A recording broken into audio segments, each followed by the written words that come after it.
मोहितारं कर्मभूव्रतां ज्ञातारं विश्वतत्त्वानां वन्दे तद्गुणलब्धये।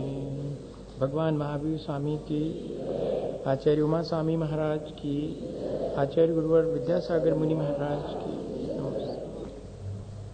7वें अध्याय का अर्थ अपन सीखेंगे। 7वें अध्याय में विशेष रूप से शावक के 12 व्रतों की और संलेखना की चर्चा की गई है।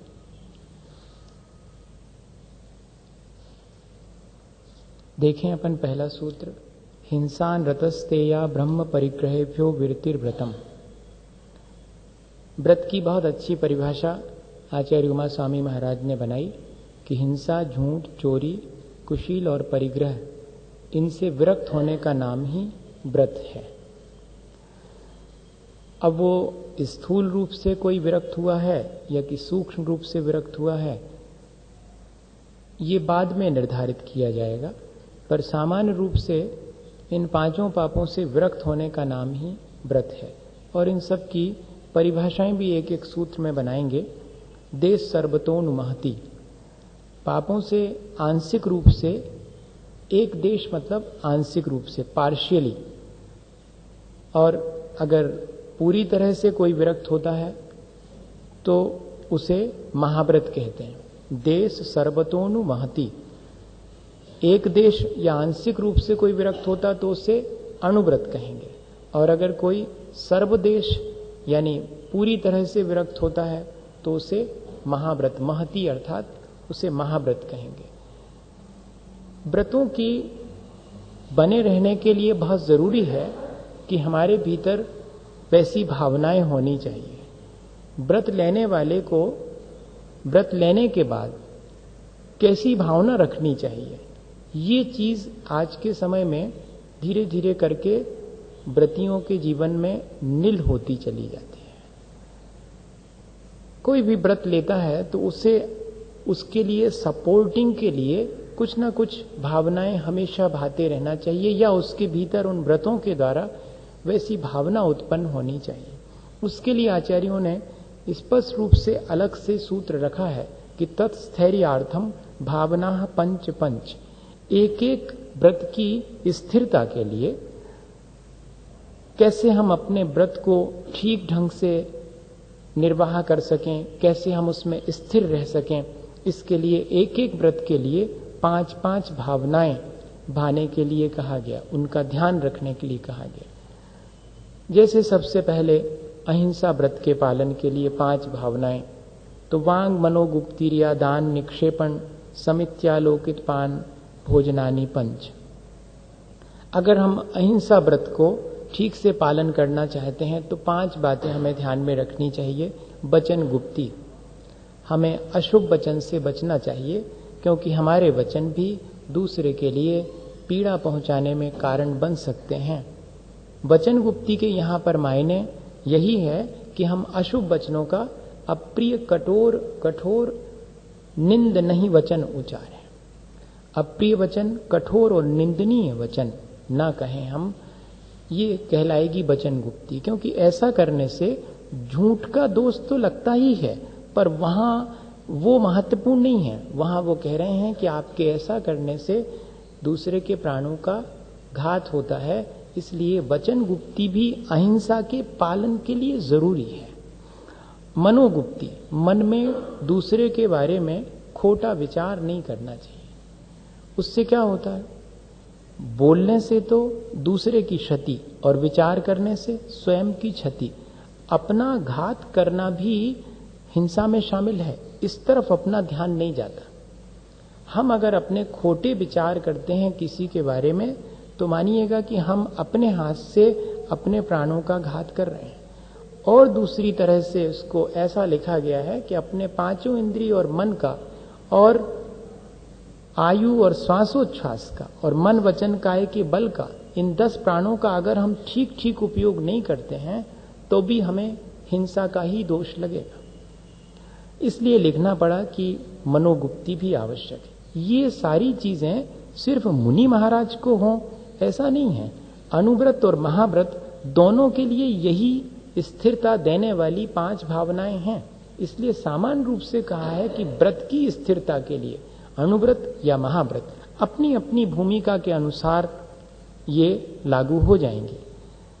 ईर्या समिति श्रावक को भी और साधु को भी, जो कि अहिंसा का पालन कर रहा है, 4 हाथ आगे देखकर जीवों की रक्षा करने के भाव से दिन के सूर्य के प्रकाश में किसी उद्देश्य विशेष से गमन करना चाहिए। कितनी चीजें हो गई? मन में जीवों की रक्षा का भाव, 4 हाथ आगे की जमीन देखना दिन के प्रकाश में, और बिना किसी पर्पस के नहीं, तफरी करने घूमने जा रहे हैं नहीं। व्रती व्यक्ति घूमने नहीं जाएगा, व्रती व्यक्ति किसी उद्देश्य से ही जाएगा, कहीं भी आवागमन करना है तो। ये ईर्या समिति, इसकी भावना होनी चाहिए। अपन कितना पालन कर पाएंगे ये अलग बात है। मैं अशुभ वचन ना बोलूं, ऐसी भावना तो भा सकते हैं। मैं किसी के बारे में खोटा विचार ना करूं, ऐसी भावना तो भा सकते हैं। मैं जब भी चलूं फिरूं तो मैं सावधानी रखूं, जीवों का मेरे से घात ना हो जाए, ऐसा ये भावना उसको रखनी चाहिए। जो इसका पालन कर सके वो तो है ही, और जो पालन नहीं कर पा रहा है, अहिंसा व्रत ले लिया है, तो कहते ऐसी भावना तो हमेशा रखो। और आदान निक्षेपण समिति,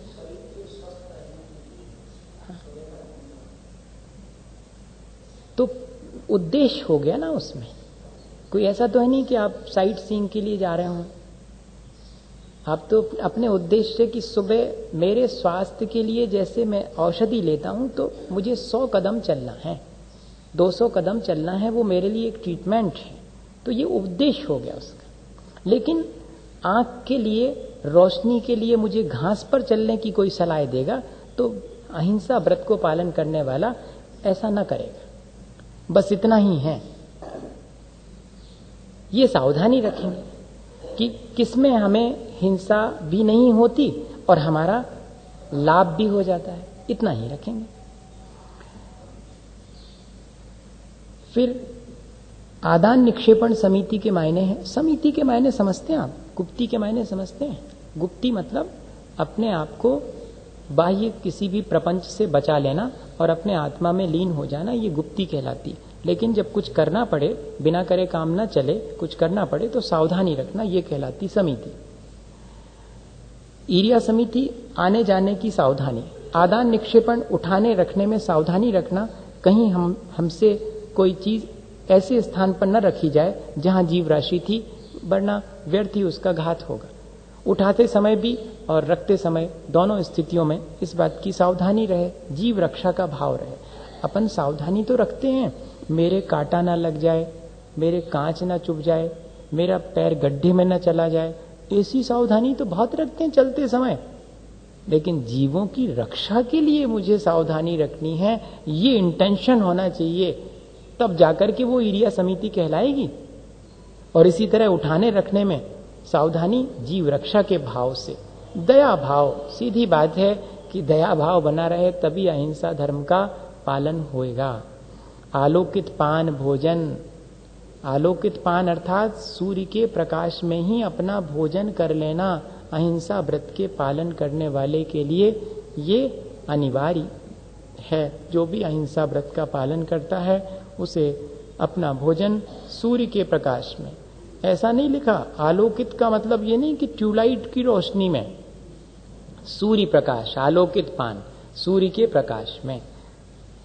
इस तरह ये 5 भावनाएं हमारे अहिंसा व्रत को स्थिर रखने में और सहायक होती हैं। आपको अहिंसा व्रत का पालन करना है तो फिर आपको और बहुत सारी चीजें छोड़ना पड़ेंगी। आप इसमें कोई परिवर्तन करके तो ना कर सकेंगे, अपने में परिवर्तन कर लें हम कि जयपुर छोड़ना पड़े अहिंसा व्रत के पालन के लिए तो छोड़ देंगे नहीं, लेकिन जयपुर बना रहे और अहिंसा व्रत का पालन करने में इन बातों को छोड़ दूं, ये नहीं चलेगा। आचार्य ने इसीलिए यहां तक कह दिया कि जहां पर कुएं के पानी की सुविधा ना हो वहां गमन करने की आवश्यकता जाने की नहीं है, यहां तक कह दिया। जब हम लोगों ने कहा कि थोड़ी रिलैक्स तो दें आप, हैंडपंप का पानी और इसका यूज कर लें, तो उन्होंने कहा कि नहीं महाराज, उसमें तो जीवानी नहीं होती, मत होने दो। कुएं का पानी मतलब कुएं का पानी, महाराज वो तो बहुत गंदा है, हाँ रहने दो। लेकिन अहिंसक पानी है, ये क्या चीज है?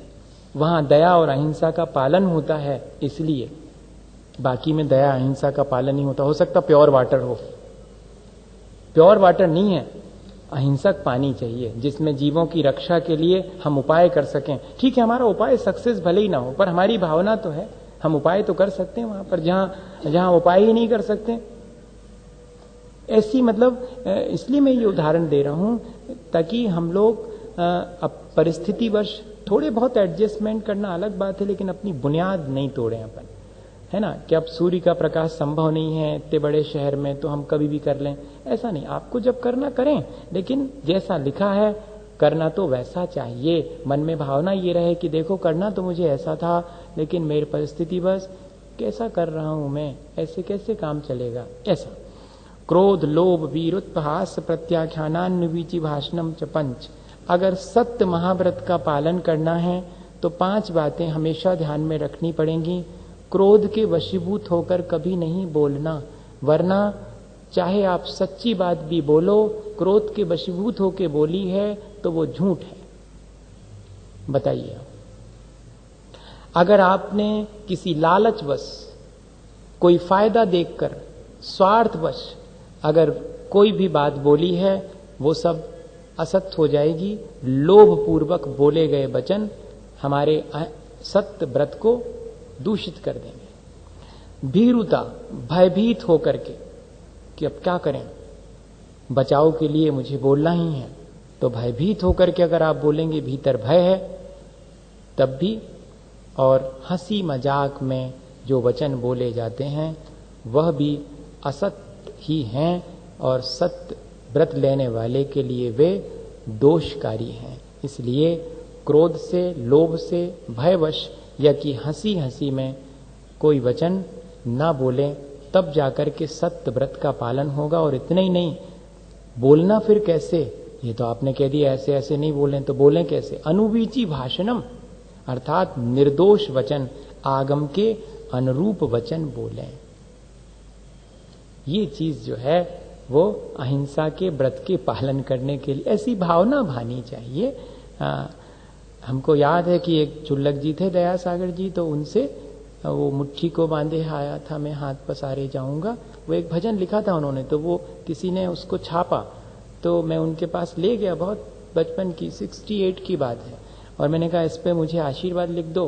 तो उन्होंने क्या लिख के दिया था उन दिनों, अभी भी याद है, उन्होंने लिखा था, सत्य के लिए हाँ, झूठ के लिए ना, घृणा से बोलने के लिए ना, प्रेम से बोलने के लिए हाँ। आज तक वो ज्यों का त्यों वही तो ये कह रहे हैं कि क्रोध से बोलने के लिए ना, लोभ से, भय से बोलने के लिए ना। हो जाता है अपन से, लेकिन अपन भावना भाएंगे तो वो चीज आसान हो जाएगी। शून्यागार विमोचितावास परोपरोधाकरण वैक्ष शुद्धि सधर्मा विसंवादा पंच। अगर आप चोरी से बचना चाहें, आप अचोरी महाव्रत का या कि अणुव्रत का पालन करना चाहें, तो कभी भी ठहरें अगर किसी जगह पर, तो वो किसी की होना नहीं चाहिए। शून्यागार अर्थात पर्वत की गुफा, वृक्षों की कोटर, ये कहलाते हैं शून्यागार, ठहरने के स्थान। या कि विमोचितावास, किसी के द्वारा छोड़ दिया गया है, उस स्थान पर अब किसी का पजेशन नहीं है, तो वैसा विमोचित आवास। या परोपरोधाकरण, दूसरे को उस स्थान से हटा करके आप स्वयं रुकेंगे, तब भी चोरी का ही दोष लगेगा। तो किसी को उस स्थान से हटा करके वहां पर अपने लिए स्वयं, या कि स्वयं जहां पर हैं वहां दूसरे को आने से रोक देना, यह भी परोपरोधाकरण कहलाएगा। इसमें भी चोरी का ही। यहां तक लिखा हुआ है कि जगह अनावश्यक ऑक्युपाई करके रखना, आपके लिए आवश्यक नहीं है, फिर भी आपने ऑक्युपाई, लॉक्ड कर दी, कि ये हमारा, जैसे नहीं अपन सभा में जाते हैं हमारा रूमाल बिछा दिया, जगह है हमारी, ये क्या मतलब? ये इसी तरह की चीजें हैं। इतनी सावधानी एक व्रती को रखने के लिए कह रहे हैं कदम कदम पर, कि दूसरे को हटाकर या स्वयं वहां पहुंचकर फिर दूसरे को इनकार कर देना, ऐसा अगर करेंगे तो चोरी का सूक्ष्म रूप से दोष लगेगा। और वैक्ष शुद्धि, अगर आप निर्दोष रूप से भिक्षा नहीं लेंगे तब भी चोरी का दोष लगेगा। बताइए, अर्थात जो आपके लेने योग्य नहीं था वो आपने ले लिया, एक तरह से वो चोरी हो गई। जो आपके लेने योग्य है वो आप अगर अपने, मुनि महाराज के लिए है कि अगर आप अपने प्रमाण से जितना आपके लिए आवश्यक है उस प्रमाण से एक ग्रास भी ज्यादा लेंगे तो चोरी है। एक और ले लो महाराज, आधी ऊपर की ले लो, ऐसे कैसे ले लो? मेरे लिए जितना आवश्यक था प्रमाण में मैंने ले लिया, प्रमाण का उल्लंघन करूं तो वैक्ष शुद्धि नहीं रहेगी, अचौरी व्रत में दोष तो लगेगा। ये चोरी है। बताइए, जितना ले लिया वो चोरी नहीं है, अगर ज्यादा ले लिया तो चोरी हो गई। इतना सूक्ष्म वैक्ष शुद्धि भी, एषणा समिति का पालन करना भी अचौरी महाव्रत में आवश्यक है। और साधर्मी से विसंवाद नहीं करना, अर्थात तेरा मेरा नहीं करना, ये तो हमारा है छोड़ो तुम्हारा नहीं, इसमें भी धीरे धीरे करके चोरी का भाव आ जाएगा। इसलिए साधर्मी से विसंवाद ना करें, तेरे मेरे का भाव भी छोड़ें। तेरे मेरे के भाव में भी व्रत में दोष लगेगा अचौरी महाव्रत। स्त्री राग कथा श्रवण, तन मनोहरांग निरीक्षण, पूर्व व्रतानुस्मरण, श्रेष्ठ रस्व शरीर संस्कार त्यागा, पंच राग पूर्वक स्त्रियों की कथा करना, जिससे कि दूसरे के अंदर राग पूर्वक, अब जैसे कि तीर्थंकर की मां का वर्णन करेंगे, जैसे कि आदि पुराण में तीर्थंकर की मां का वर्णन किया गया, नक्षिक वर्णन किया गया है उसमें, पार्श अभ्युदय में तो नक्षिक वर्णन किया है पूरी तीर्थंकर की मां का, लेकिन अत्यंत मातृत्व से भर करके, काम वासना से भर करके अगर आप कथा करेंगे या कथा सुनेंगे तब फिर वो धीरे धीरे आपके व्रतों को दूषित करेगी। तन मनोहरांग निरीक्षण, उनके मनोहर अंगों को देखना, कैसे? राग पूर्वक। वैसे तो अपनी मां को भी बेटा देखता है, लेकिन उसके अंदर दृष्टि की कलुषता नहीं है। अगर आप कलुष दृष्टि से देखेंगे तब फिर आपके दोषों व्रतों में दूषण आना शुरू होगा। और दृष्टि तो सब समझते हैं, दिख जाती है कि आप किस दृष्टि से देख रहे हैं। स्वयं भी व्यक्ति समझता है कि मेरे अंदर भाव कैसे हैं। ये सावधानी। पूर्व व्रतानुस्मरण, पूर्व में पांचों इंद्रियों के जो भोग भोगे हैं व्रत लेने से पहले, अब व्रत ले लिया है, अभी व्रत लेने से पहले तो पांचों इंद्रिय और मन के विषयों में कांटेक्ट में थे, उन सबके संपर्क में थे, तो अब वो सब छूट गए तो बार बार उनका स्मरण करना, मैंने तो कितने बढ़िया बढ़िया चीजें खाई हैं, अब तो खैर मैंने सब छोड़ दिया है। अच्छा, तो फिर तो अभी छोड़ा नहीं है, अभी तो मन में भाव है ही, पहले तो मैंने बहुत अच्छी अच्छी चीजें ली हैं। उन भोगे गए भोगों को स्मरण भी नहीं करना, त्यागी हुई चीज का स्मरण भी नहीं आना चाहिए। अब इसके बारे में कल चर्चा करूंगा, है ना, नहीं तो अब भी विस्तार ज्यादा हो जाए। कल त्याग का दिन है। प्रश्रेष्ठ रस त्याग। ब्रश का मतलब होता है गरिष्ठ और इष्ट का मतलब होता प्रिय। गरिष्ठ चीज और अपनी प्रिय चीज, इनमें ज्यादा आसक्ति मत रखना, वरना आपके व्रत में दूषण लगेगा। गरिष्ठ चीजें खा लेने से इंद्रियां फिर हमारे काबू में नहीं रहती, और गरिष्ठ पदार्थ को पचाने में भी बहुत समय लगता है। और इष्ट पदार्थ हो तब भी आवश्यकता से ज्यादा खाने की गुंजाइश है। किसी को मिर्ची भी अच्छी लगती हो तो एक आध रोटी मिर्ची के साथ आराम से, तली हुई मिर्ची के साथ खा ले लो, नहीं? इसलिए कह रहे हैं कि इष्ट पदार्थ और गरिष्ठ पदार्थ दोनों का त्याग करना, अन्यथा इस व्रत के पालन में गड़बड़ी होएगी। और स्वशरीर संस्कार त्यागा, अपने शरीर की साज संभाल और उससे सजाने में आसक्त होना, इससे बचने की कोशिश करना, अन्यथा व्रत में दूषण आएगा।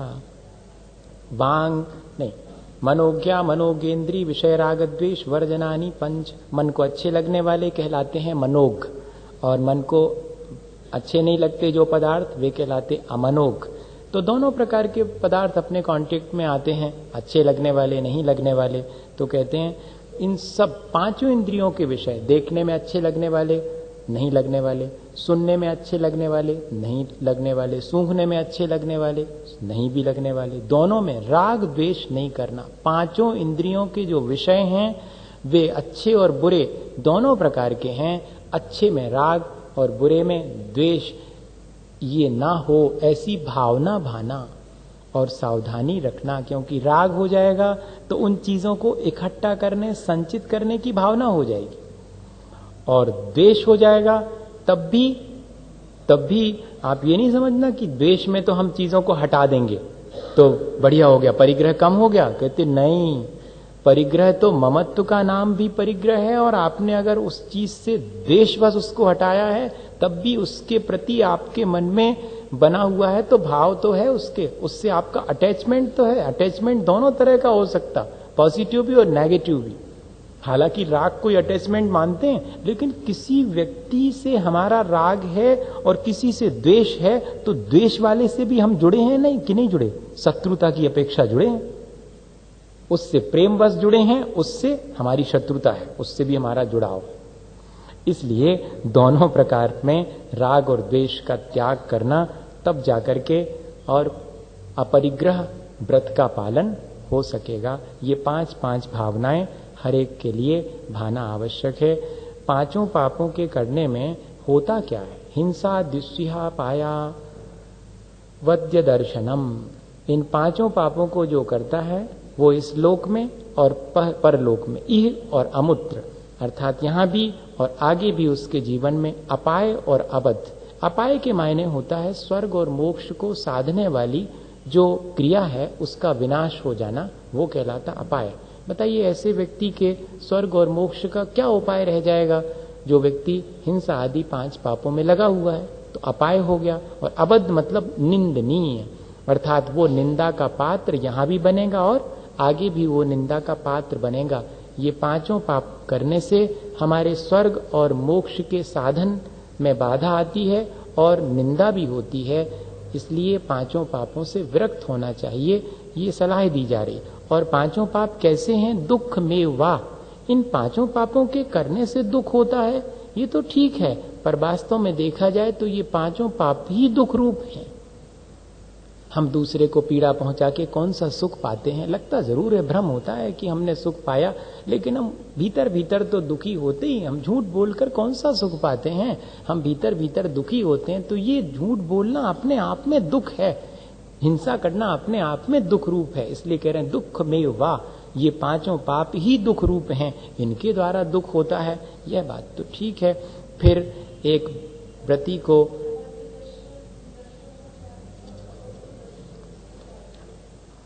अबद्ध दर्शनम, अर्थात इनको अपाय और अबद्ध रूप में देखना चाहिए। पापों को किस रूप में देखना चाहिए? कि पाप तो जो है अपाय के कारण हैं और पाप अबद्ध के कारण अर्थात निंदा के कारण, इस रूप में इनको देखना चाहिए। और क्या चीज हमने बताया था ना, हिंसा दिशु, इह, अमूत्र, 2 शब्द निकलेंगे। ये इकट्ठा हो गया हिंसा द्विस्विहा मुत्रा। इनमें से कितने शब्द निकलेंगे? तो हिंसा दिशु, हिंसा आदि में, इह और अमूत्र, इह मतलब यहां और अमूत्र मतलब आगे परलोक में। तो हिंसा द्विस्विहा मुत्रा, हिंसा दिशु, इह, अमूत्र, अपाय, अवद्य दर्शनम। तोड़ तोड़ के देख लो पूरा। हिंसा दिशु, इह, अमूत्र, अपाय, अवद्य दर्शनम। हिंसा द्विस्विहा मुत्रा पायावद्य दर्शनम। लिखा तो इकट्ठा है, पर उसमें से कितने शब्द निकल रहे हैं? आया समझ में? नहीं? हाँ। और एक त्यागी व्रती को किस तरह की भावना भानी चाहिए हमेशा? मैत्री, प्रमोद, कारुण्य, माध्यस्थानी च सत्वगुणाधिक क्लिश्यमाना विनेशु। सब जीवों के प्रति मैत्री भाव। मैत्री किसे कहते हैं? मित्रता का नाम मैत्री नहीं है।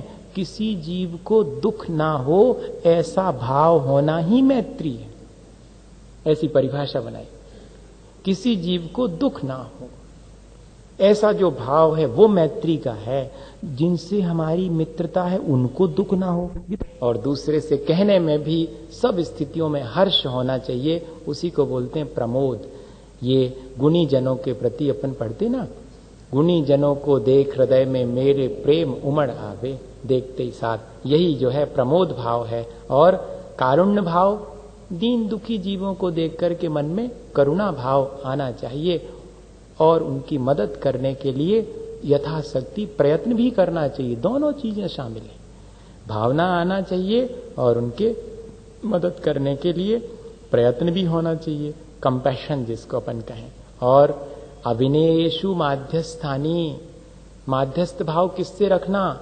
जो विनयवान नहीं है। अविनयेषु विपरीत वृत्तौ माध्यस्थ भावम विपरीत वृत्तौ, दुर्जन क्रूर कुमार्ग रतों पर क्षोभ नहीं मुझको आवे, साम्य भाव रखो। लेकिन दुर्जन क्रूर कुमार्ग को देख करके और अपने मन में क्षोभ आए बिना नहीं रहता, गुणवान को देख करके सहन नहीं होता तो ईर्ष्या आए बिना नहीं रहती। इन दोनों में अपन सबसे ज्यादा कच्चे हैं। मैत्री तो ठीक है, सबसे रख लेंगे कोई बात नहीं, दीन दुखी दिख जाएगा करुणा कर लेंगे, लेकिन गुणवान दिख जाए और ईर्ष्या ना करें, और ये तो बहुत कठिन है। गुणवान को देखकर प्रमोद और हर्ष होना चाहिए, वो चीज त्यागी व्रति तक में नहीं होता, और तो छोड़ो सामान्य व्यक्ति में। और माध्यस्थ कितने ही कुमारगामी भी हो उसके प्रति भी, क्योंकि मैत्री तो सबके प्रति है, चाहे पापी से पापी व्यक्ति भी हो उससे भी मैत्री है, उसको भी दुख ना हो ऐसी भावना भाना, पापी से पापी को भी। और कह रहे हैं कि उसके प्रति लेकिन माध्यस्थ भाव रखना, अर्थात ना निंदा करना ना प्रशंसा करना, दोनों ही मत करना। निंदा करना भी अपने व्रतों को दूषित करना है, और कुमारगामी की प्रशंसा भी नहीं करना। प्रशंसा करने से उसको बढ़ावा मिलेगा तो उसका अहित हो गया, आप उसके अहित में निमित्त बन गए। निंदा करने से साम्य भाव रखना, जैसा करना तुम्हें वैसा करो, हमें क्या करें। हमसे पूछोगे कि महाराज जी ऐसा है कि नहीं है, तो बता देंगे कि भैया ऐसा है, और बाकी पकड़ पकड़ के जो है नहीं बताएंगे कि ये चौधरी आओ ले लो हमारा माल। ऐसा नहीं, इसमें माध्यस्थ भाव, तुम्हें जैसा करना वैसा करो। हम कौन होते हैं? आप हमारे लिए जब पूछोगे तो हम बता देंगे, नहीं तो नहीं बताएंगे। ऐसा कौन है विपरीत वृत्ति? कहते जिसको जिनवाणी सुनना, समझना, ग्रहण करना इस सब की श्रद्धा नहीं है, वो सब अविनेय हैं, वो सब विपरीत मार्ग पर चलने वाले हैं, मान लीजिएगा। उनके प्रति साम्य भाव रखना। जगत काय स्वभाव हुआ संवेग वैराग्यार्थम, और हमेशा संसार के स्वरूप का विचार करना और अपने शरीर के भी स्वभाव का विचार करना। संसार के स्वरूप का विचार करने से संसार से विरक्ति होती है, और शरीर के स्वभाव का विचार करने से शरीर से विरक्ति होती है। दोनों ही चीजें हैं।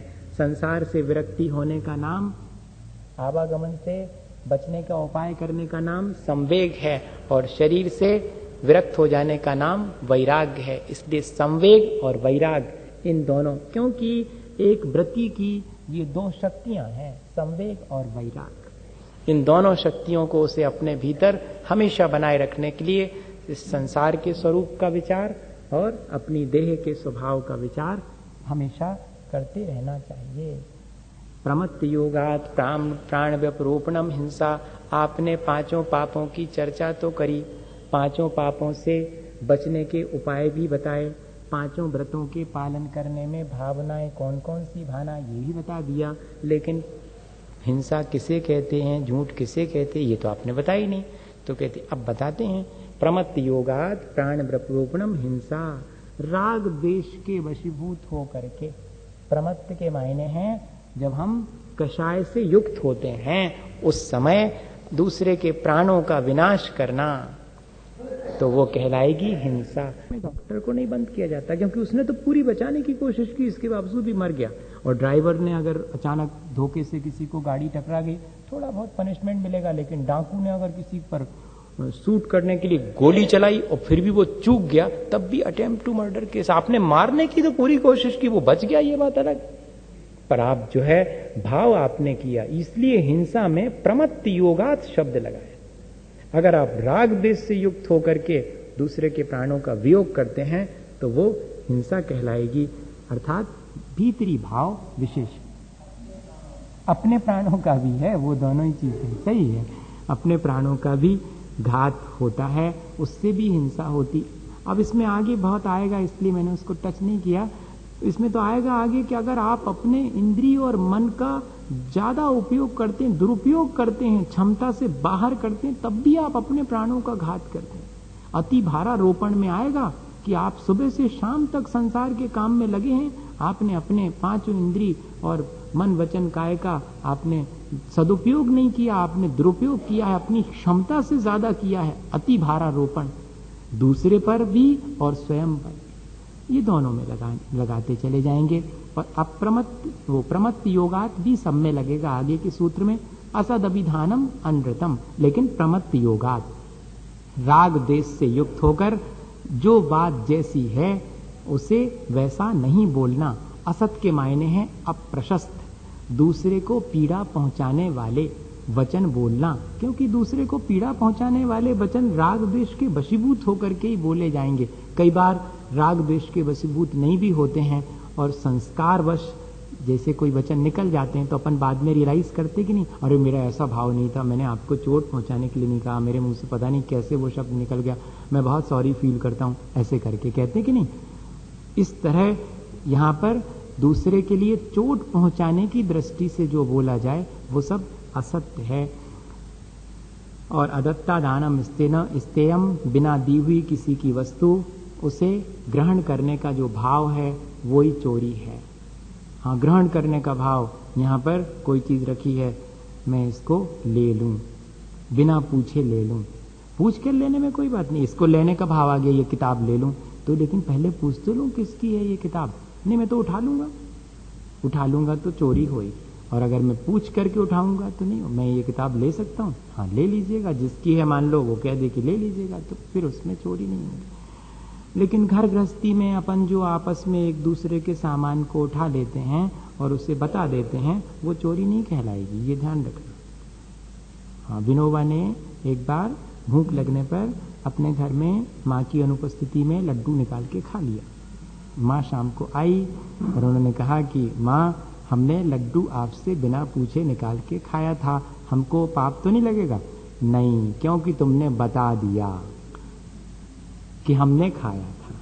खाने के बाद नहीं बताते अगर तो पाप लगता। तुम्हारे मन में चुराने का भाव नहीं था, अब कंडीशन ऐसी बनी कि ग्रहण करना पड़ा, इसलिए ग्रहण कर लिया, बाद में कह दिया कि मैंने तो ऐसा ऐसा किया था। यही इसमें भाव है कि किसी की बिना दी हुई वस्तु को नहीं लेना। मैथुनम अब्रह्म, ये सभी लोग समझते हैं। कपलेशन इज अनचैस्टिटी। मूर्छा परिग्रह, मूर्छा का मतलब है ममत्व भाव। चीजें कितनी रखी हैं ये महत्वपूर्ण नहीं है, उनके प्रति आपका राग भाव कितना है ये महत्वपूर्ण है, आपका ममत्व कितना है ये महत्वपूर्ण। ये पेन मेरा है, अब इसे कोई उठाएगा तो उधर नहीं उठाएगा, इधर से कुछ उठ जाएगा, ये गड़बड़ है। हाँ, अगर इधर कुछ नहीं होता, हाँ ले लो, आप ले लो, कोई बात नहीं, तब तो पेन परिग्रह नहीं हुआ। और अगर उठाते ही साथ, कैसे उठा रहे हैं आप, मेरा ये ठीक है, मतलब पजेशनेस, आप अगर उस पर अपना पजेशन, अपना स्वामीपना आरोपित कर देते हैं और भीतर उसके प्रति ममत्व का भाव रखते हैं, तो यही परिग्रह कहलाएगा। दाम बिना निर्धन दुखी, तृष्णावश धनवान, जो उनके पास कछु नैया सुजाने, समझियो कि बिल्कुल अपरिग्रही हो गए वे। हाँ, भीतर भीतर उनके आकुलता बहुत है कि ये होता ये होता ये होता, कहते वे भी परिग्रही हैं। और जिनके पास बहुत है अनाप शनाप और ममत्व बहुत है, तो वे भी परिग्रही हैं, दोनों ही चीजें हैं। अगर भीतर में ममत्व नहीं है तो ही अपरिग्रह कहलाएगा। इसलिए लिखा कि मूर्छा परिग्रह, अर्थात मूर्छा का मतलब यहां पर ममत्व लेना, ममत्व ही परिग्रह। और व्रती को कैसा होना चाहिए, ये तो 5 पापों से विरक्त होने का नाम व्रती हो गया, 5 पापों की परिभाषा बना दी। और अब कह रहे हैं कि व्रती को कैसा होना चाहिए, निशल्यो व्रती, व्रती को शल्य नहीं होना चाहिए। शल्य 3 होती, माया, मिथ्या और निदान। माया शल्य कौन सी है? बाहर बाहर से व्रतों का पालन करना, भीतर भीतर से आसक्ति बनी रहना बगुले के समान। तो वो चीज भीतर भीतर सल्ल की तरह, सल्ल कहलाता है कांटा। जैसे कांटा चुभ जाए और निकले नहीं तो भीतर भीतर चुभता रहता हो, ठीक इसी तरह से बाहर से व्रतों का पालन कर रहे हैं और भीतर जो है और आसक्ति बनी है, स्वयं समझ रहे हैं, और भीतर भीतर वो बात जब तब याद आती तो तकलीफ पहुंचाती है कि अरे मैं ऐसा कर रहा हूं, तब वो कहते कि ये माया सल है। बाहर से तो सच्चे देवगुरु शास्त्र के प्रति श्रद्धा, लेकिन भीतर भीतर अन्न के प्रति भी, जो वीतरागी नहीं है उनके प्रति भी थोड़ा थोड़ा मन में भाव, आसक्ति का, अनुराग का बना रहना, ये मिथ्या दर्शन सल है। ये मिथ्यात्व तो नहीं आया, लेकिन मिथ्यात्व के प्रति झुकाव है, और बाहर से तो सच्चे देवगुरु शास्त्र के प्रति श्रद्धा है। ये सावधानी व्रती व्यक्ति को रखनी चाहिए। हाँ, माया, मिथ्या और निदान। बाहर से तो लोगों को कह रहे हैं हमें कोई चीज की जरूरत नहीं है, हम कौन व्रत नियम आगामी जीवन के लिए कर रहे हैं, हम तो अभी के लिए कर रहे हैं। वो भीतर भीतर तो आगामी जीवन में इन व्रतों के करने से मुझे ऐसा ऐसा स्वर्गों का सुख मिले, ऐसी आसक्ति बनी हुई है, तो ये निदान सल्ल कहलाएगी। चुपती रहती है भीतर भीतर, किसी को दिखाई नहीं पड़ती। इसलिए लिखना पड़ा कि व्रती को इस प्रकार की माया, मिथ्या और निदान शल्य से मुक्त होना चाहिए। जो इनसे मुक्त है वो व्रती है, ऐसा नहीं, जो व्रती है वो इनसे मुक्त रहेगा। ये अगारी नगारस्य। व्रती व्यक्ति दो तरह के होते हैं, एक घर में रहने वाले वो अगारी कहलाते हैं, और एक अनगारी जो घर में नहीं रहते। अगार से मतलब क्या है? घर। घर से मतलब क्या है? गृहस्थी। घर से मतलब मकान नहीं, मकान और घर में बहुत अंतर है। मकान तो ईंट चूने से बनता है, और घर तो गृहिणी से बनता है, हमारे संबंध और राग भाव से बनता है। इसलिए कह रहे हैं कि जिनने घर का त्याग कर दिया है वो अनगारी कहलाएंगे। नहीं तो फिर तो बहुत मुश्किल होगी। आपके पास वैसा कमरा नहीं होगा जितना कि बढ़िया अपन बैठे हुए हैं उसमें, तो फिर अपन भी घर जैसा ही हो गया। वो कहते नहीं, कोई व्यक्ति जंगल में रह करके भी श्रावक है और जंगल में बैठा है, फिर भी उसके भीतर घर बना रहता है। और कोई व्यक्ति घर के भीतर रह करके भी, जिसने घर का त्याग कर दिया है, वो भले ही किसी घर में भी रह रहा हो पर उसके भीतर घर नहीं है, इसलिए वो अनगारी कहलाएगा। ये सागार और अनगार दो तरह के व्रती होते हैं, घर गृहस्थी वाले और बिना घर गृहस्थी, अर्थात इन्होंने उसका त्याग कर दिया। अनुव्रतोगारी, जो अनुव्रती हैं उनको हम अगारी कहते हैं। इसका मतलब है कि जो अनगारी हैं वे महाव्रती होते हैं। इससे अपने आप निकल आएगा। अब जो है अनुव्रती के 5 अनुव्रतों के अलावा और कौन कौन से सप्लीमेंट्री वो कहलाते हैं एडिशनल, उनके और अधिक संभाल के लिए और कौन कौन से व्रत 7 और होते सप्लीमेंट्री, जिनमें से 3 गुण व्रत होते, 4 शिक्षा व्रत। जो 5 अणुव्रतों के गुणों को बढ़ाने में मदद करें वे गुण व्रत, और जिनसे मुनि जनों के महाव्रतों की शिक्षा मिले वे शिक्षा व्रत कहलाते। इनकी चर्चा करेंगे। दिग्देशानर्थ दंड व्रति सामायिक प्रोष्टो वासो भोग परिभोग परिमाणातिथि संविभाग व्रत संपन्नस्य। ये बात तय है कि अभी तक हमने 22 इतने साल में इस अध्याय को घंटे भर में कभी पूरा नहीं कर पाया। ये आप पहले से मान लेना। कोई कर देवे तो हम उसकी पीठ थपथपाएंगे, अगर पढ़ सकता है वो अकेले बस। बाकी इस अध्याय को बहुत कोशिश करके घंटे भर में होता नहीं, 5 मिनट बाकी हैं वैसे अपना समय होने में, जबकि सूत्र भी बहुत सारे और इतने डिटेल हैं एक एक सूत्र की संक्षेप भी करें तब भी बहुत मुश्किल है। दिग्देशानर्थ दंड व्रति सामायिक प्रोष्टो वासो भोग परिभोग परिमाणातिथि संविभाग व्रत संपन्नस्य। दिग्व्रत, देशव्रत, अनर्थ दंड व्रत, ये 3 गुण व्रत हैं। फिर सामायिक, प्रोष्टोपवास, भोगोपभोग, परिमाण और अतिथि संविभाग, ये 4 शिक्षा व्रत हैं। ये 5 अणुव्रतों के लिए सप्लीमेंट्री हैं, उनके साथ उनकी मदद करने वाले हैं। इनके बारे में इतना ही है कि 10 दिशाओं की सीमा को निर्धारित करके उसका उल्लंघन नहीं करना, उस मर्यादा से बाहर सब चीजों का त्याग कर देना दिग्व्रत कहलाता। और जो अपन ने 10 दिशाओं की सीमा करी उसमें भी वो जीवन भर को कर लेते हैं, उसमें से भी थोड़ा थोड़ा ताऊ में, फिर ग्राम गली गृह बाग बजारा, फिर 2 महीने के लिए 4 महीने के लिए। अब अपने गांव से ही बाहर नहीं जाएंगे, अपने मोहल्ले से नहीं जाएंगे, आज तो अष्टमी है तो अपने घर से ही नहीं जाएंगे, ऐसे करके अपने कमरे से ही नहीं जाएंगे। इस तरह ये कहलाता देश व्रत, थोड़ी सीमा रख करके। अनर्थ दंड, निष्प्रयोजन पाप करना। प्रयोजन भूत पाप तो श्रावक करता ही रहता है, रोटी बनाना है तो उसके लिए प्रयोजन है, इसलिए पाप करना पड़ेगा। लेकिन निष्प्रयोजन, 4 जने तो घर में हो, 40 की रोटी विस्तार ली तो क्या होने वाला, ये निष्प्रयोजन पाप है। अब आज तो हमारी छुट्टी है, सो उठाओ सबरे कपड़ा लत्ता सब दुनिया भर के और धोए बैठ जाओ, ये निष्प्रयोजन पाप है। तो ऐसे बहुत सारे पाप हैं। 5 प्रकार के अनर्थ दंड हैं। अनर्थ के मायने दूसरे को हार्मफुल, हाँ, पर्पसलेस तो है ही, और हार्मफुल। और दंड का मतलब होता मन वचन काय की क्रिया। मन वचन काय की अनर्थकारी क्रिया का नाम अनर्थ दंड, और उससे विरक्त होना अनर्थ दंड व्रत। अपध्यान, बैठे बैठे दूसरे के बारे में बुरा विचार करना, कुछ नहीं अपना लाभ हो रहा लेकिन दूसरे के बारे में बुरा विचार कर रहे बैठे बैठे, अपध्यान है, अनर्थ दंड है।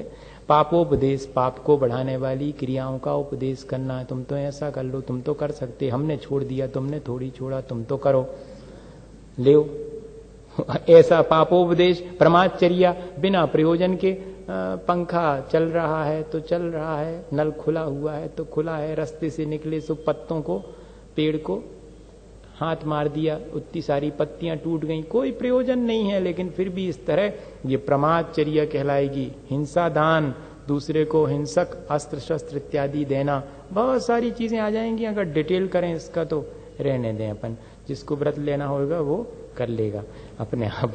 और अशुभ श्रुति, दूसरे की निंदा इत्यादि सुनने में रुचि लेना, जबकि उससे अपना कोई प्रयोजन नहीं सद रहा है, व्यर्थ में ही दूसरे की निंदा पुराण विस्तार लो तो बहुत दिन चलता, वो घंटों विस्तार सकते हैं उसको, कहते अशुभ श्रुति नहीं, दूसरे के निंदा में कोई रुचि नहीं लेना।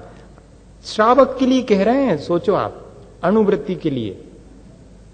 अब बताइएगा, बहुत कठिन है, इस तरह से अणुव्रत लेना भी कठिन है, महाव्रत तो कठिन है ही। सामायिक 5 पापों को छोड़ करके पंच परमेष्ठी का स्मरण करना सामायिक कहलाएगी।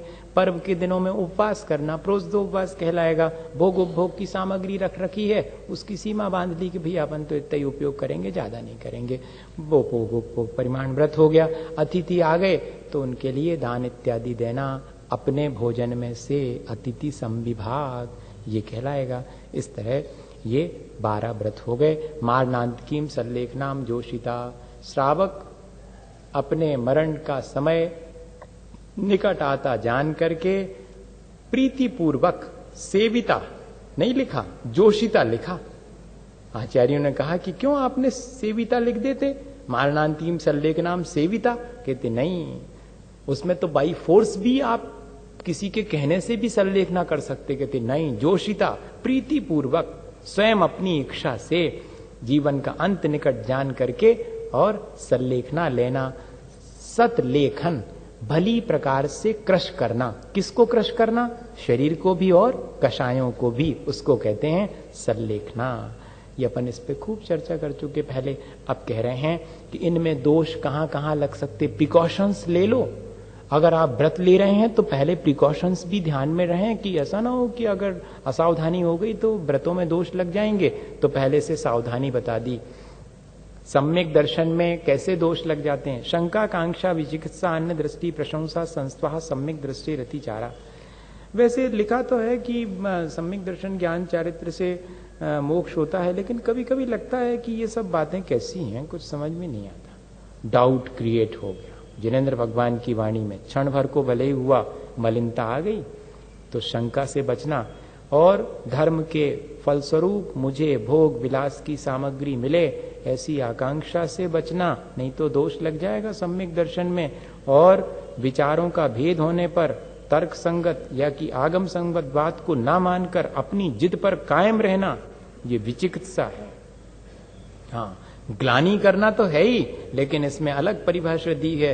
असत्य का भी आग्रह होना, अपनी बात का आग्रह अगर रखते हैं तो धीरे धीरे सम्यक दर्शन खत्म, क्योंकि आगम की बात से भी ऊपर आपकी बात हो गई, इसलिए धीरे धीरे आपका सम्यक दर्शन खत्म हो जाएगा, क्योंकि आप आगम के अनुरूप ना करके और अपने अनुसार उस चीज को इंटरप्रेट कर रहे हैं। अन्य दृष्टि प्रशंसा, मोक्ष मार्ग में स्वयं स्थिर नहीं रहना और जो विपरीत मोक्ष मार्ग के हैं उनमें ज्यादा रुचि रखना, ये अन्य दृष्टि प्रशंसा। और अन्य दृष्टि संस्थाओं भी वही कहलाएगा। अभी तक तो सिर्फ रुचि रख रहे थे, फिर 4 लोगों से और कहना शुरू कर दिया कि हाँ वैसे तो ये ठीक है, पर वो भी बहुत अच्छा है। इस तरह से मिथ्या मार्ग को भी वचन से अच्छा कह देना या मन ही मन अच्छा मानना, और सच्चे मार्ग पे तो चल रहे हैं लेकिन उस मार्ग के बारे में भी प्रशंसा करना जो कि मिथ्या मार्ग है, जान रहे हैं स्वयं। इस ऐसे में हमारे सम्यक दर्शन खत्म तो नहीं होगा, पर उसमें दोष लगेगा, और धीरे धीरे ज्यादा दोष लगता है तो फिर खत्म भी हो जाता है। इसलिए सावधानी बता दी। व्रतशीलेषु पंच पंच यथाक्रमम, 5 व्रतों में भी क्या क्या दोष लग सकते हैं, सावधानी रखना। बंध बदच्छेदाति भारारोपणान्य पान निरोधा, अगर आप किसी को बंधन में डालेंगे तो आपके अहिंसा व्रत में दोष लगेगा। बंधन में डालने के अलग अलग ढंग होते हैं। जानवर इत्यादि पाल लिए तो उनको रस्सी बांध के खूंटे से अटका दिया तो कहते सावधानी रखेगा व्रती, उनका बंधन इतना ढीला रखेगा कि विपत्ति आने पर वो अपने हाथ से निकाल के और यहां वहां मूव कर सकें, प्यास लगने पर रात में बंधन निकाल करके पानी पीने जा सकें। एक तो बंधन डालेगा नहीं, और डालेगा भी तो ऐसा जिससे कि उसको असुविधा ना हो। किसी से जो सेवक इत्यादि हैं उनको किसी काम विशेष में लगा दिया, अब बाइंड अप हो गए, वो करना ही पड़ेगा आपको, मजबूरी है, ये भी बंधन है। हिंसा तो नहीं की आपने, लेकिन बंधन के माध्यम से उसे संक्लेश पहुंचाया, इसलिए हिंसा हो गई। बध अर्थात मारपीट करना। मारपीट शरीर से ही अकेली होती हो ऐसा नहीं, वचन की मार सबसे बड़ी मार है। किसी से भी, हाँ चींटी पर तो पैर नहीं रखेंगे, अहिंसा, लेकिन किसी से ऐसे वचन कह दिए कि कहो जिंदगी भर वो ना भूले, तकलीफ होती रहे, इसको भी ये बध है। बध के मायने प्राणों का वियोग तो नहीं किया, लेकिन प्राणों के वियोग तुल्य पीड़ा दे दी उसे। ये अहिंसा व्रत में बहुत दोष लगाने की चीज है। छेदन भेदन करना सब तरह से होता, फिजिकली भी और मेंटली भी, दोनों में लगा देना। अति भारारोपणम, अपने नौकर चाकर से उनकी क्षमता से ज्यादा काम लेना, और अपने आप से भी अपनी क्षमता से ज्यादा काम लेना, दोनों ही चीजों में आएगा अति भारारोपण। अन्नपान निरोध, अपने सेवक इत्यादि या स्वयं का भी, अब काम में लगे हैं, भूखे प्यासे लगे हुए हैं, काम में बहुत रुचि है, अपने प्राणों का भी आप अन्नपान निरोध करके घात कर रहे हैं, और दूसरे का भी इसी तरह से दोनों जगह घटित कर लेना। अहिंसा व्रत है। ओवर टाइम करना और कराना, तनख्वाह दी जा रही पर क्षमता से अगर अधिक हो गया तो, अगर क्षमता से, अगर उसकी क्षमता है ठीक है 8 घंटे वो करता है और उसकी 2 घंटे और करने की क्षमता है तो करे, वो ओवर टाइम नहीं कहलाए। वो 8 घंटा ड्यूटी का पैसा ले रहा हो, हाँ, और उसके बाद 2 घंटे और काम करेगा। नहीं, काम नहीं, 2 घंटा वो सो रहा है। अब व्रती व्यक्ति की चर्चा है महाराज, सामान्य की चर्चा नहीं है। त्यागी व्रती की चर्चा है। त्यागी व्रती, बाकी जनता तो सब उनके व्रत ही नहीं है, उनको का दोष है, वो तो हमेशा ही दोष है। व्रती व्यक्ति के लिए है जो उन्होंने व्रत लिए हैं, उसको है दोष। ये तो वो क्यों ऐसा करेगा? अगर करेगा तो उसके व्रत ही नहीं कहलाएंगे, हैं? व्रतों का खंडित हो जाना हो जाएगा फिर तो। ये तो व्रतों के दोष बता रहे हैं कि अगर कदाचित ऐसा कभी हो जाए तो दोष है, और अगर हमेशा होने लगे तो व्रत ही नष्ट हो जाएगा। मिथ्योपदेश रहो व्याख्यान कूटले क्रिया न्यासापहार साकार मंत्र भेदा, सन्मार्ग पर लगे हुए व्यक्ति को और भड़का देना, विचलित कर देना, गलत मार्ग पर लगा देना, ये मिथ्या उपदेश है। और रहो व्याख्यान, किसी की चुपचाप होने वाली बात को, गुप्त बात को सुनना, प्रकट कर देना, दोनों ही चीजें हैं। हाँ, कान लगा करके क्या चल रहा है, ठीक है, रहो व्याख्यान कहलाएगा ये। कूटलेख क्रिया, किसी के बाबत झूठा आरोप लगा देना और लिख करके दे देना, ये व्रती को इससे बचना चाहिए बहुत। और न्यासापहार, किसी ने कोई चीज धरोहर के रूप में रखी थी, उसको भूल गए, उसको हड़प लिया, ये किस में आ जाएंगे भैया? ये सत्य अनुव्रत या सत्य व्रत के, असत्य अनुव्रत के, सत्य अनुव्रत के अतिचार हैं ये। न्यासापहार, साकार मंत्र भेद, दूसरे का अभिप्राय जानकर ईर्ष्यावश दूसरे से कह देना। हाँ, हमने देखा था कि वो इस तरह कुछ ऐसा कुछ कह रहे थे, आप संभल के रहना। अब उसने कहा ही नहीं, उसका अभिप्राय क्या था क्या पता, लेकिन आपने बाहर से देख करके और उससे दूसरे से। त्यागी व्रती को इस चीज से बचना चाहिए। वैसे तो सबको बचना चाहिए, त्यागी व्रती को विशेष रूप से बचना चाहिए। स्तेन प्रयोग तदा हरता दान विरुद्ध राजातिक्रम हीनादिक मानून मान प्रतिरूपक व्यवहारा। इसीलिए पंचम काल में अणुव्रत भी पालन करना खांडे की धार है। महाव्रत तो छोड़ो, अगर वाकई में निर्दोष व्रतों का पालन पंचम काल में करना है अत्यंत कठिन है। स्तेन प्रयोग, स्वयं तो चोरी का त्याग कर दिया, हमने त्याग किया है, तुम तो करो, दूसरे को सलाह दे रहे हैं ऐसी ऐसी करो। स्तेन प्रयोग तदाहरता, कोई बात नहीं, तुम जो सामान चुरा के लाओगे मैं खरीददार, मैं खरीद लूंगा। उसके चोरी के सामान को खरीदना बेचना। विरुद्ध राजातिक्रम, राज्य की जो व्यवस्था है टैक्सेशन वगैरह की, उस टैक्सेशन को पूरा पेमेंट नहीं करना, राज्य के विरुद्ध। ये सब त्यागी व्रती, अणुव्रती के लिए राज्यातिक्रम, एक राज्य की चीज दूसरे राज्य में ले जाकर के सस्ते दामों की ले आए, महंगे दाम में बेच दी, ये सब भी इसी में आता है। हीनादिक मानोन्मान, माप तोल के जो मेजरमेंट्स हैं बांट हैं, उन सबको कमती बढ़ती, लेने के तो ज्यादा और देने के तो कमती। छोटी बहू बड़ी बहू। हाँ, एक दुकानदार था तो वो अपने घर में से चिरौंजी बेचता था, आचार्य श्री सुनाते हैं। तो जब कोई चिरौंजी देने आता तो कहता बड़ी बहू बांट ले आओ। लाता बेटा ही था, बहू नहीं लाती थी। बहू बेटा समझ जाता था कि मतलब बड़े बांट लाओ, और जब किसी को चिरौंजी देनी हो छोटी बहू बांट ले आओ, मतलब छोटे वाले बांट ले आओ। आचार्य जी ऐसा सुनाते, छोटी बहू बड़ी बहू, तो छोटे हीनादिक मानोन्मान प्रतिरूपक व्यवहारा, मिक्सिंग करना, हल्की चीज महंगी चीज में मिला करके बेच देना, मिलावट, ये सब त्यागी वृत्ति के लिए बचना चाहिए। पर विवाह करने त्वरिका परिग्रहीता गमनानंग क्रीड़ा कामती प्राविनिमेषा। अगर ब्रह्मचर्य का पालन करना है तो उसमें दोष कैसे लग जाते हैं।